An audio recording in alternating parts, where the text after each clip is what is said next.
Se lo debíamos a aquellos, pero se lo debemos a las generaciones futuras. La memoria ha de ser un arma de convivencia, un arma de paz. Él nunca olvidó y siempre murió creyendo en lo que había luchado, con muchas ganas de haber seguido luchando. Ya era hora que se reconocería los cientos de navarros que estuvieron aquí ingresados y pasándolo muy mal. Bizitzan hartu zutela erabaki bat oso importante izan zela, borrokatu behar izan zuten demokrazian alde eta galtzaile atera ziren. Bueno, pues hori ez da ahaztu behar.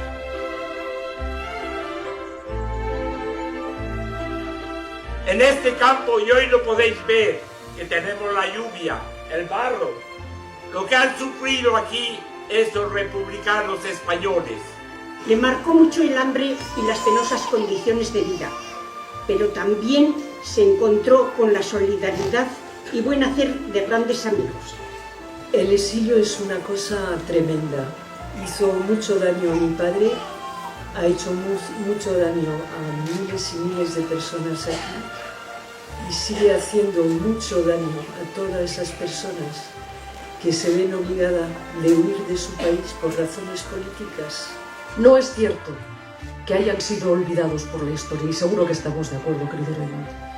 Han sido olvidados por una historia, pero han tenido el apoyo, la dignidad, la memoria, el tiempo, la resistencia a esos vencedores y la fuerza, claro que sí, de todos y todas las que estáis aquí.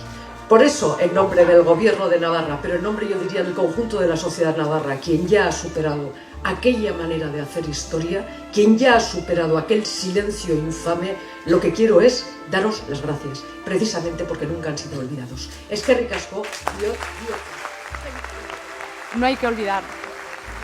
Sí, es que es algo importante, algo que pasó y que no se puede olvidar. Ellos pelearon, lucharon, dejaron sus vidas aquí y eso no se puede quedar solamente en esto, en una piedra, ni tiene que permanecer en la memoria.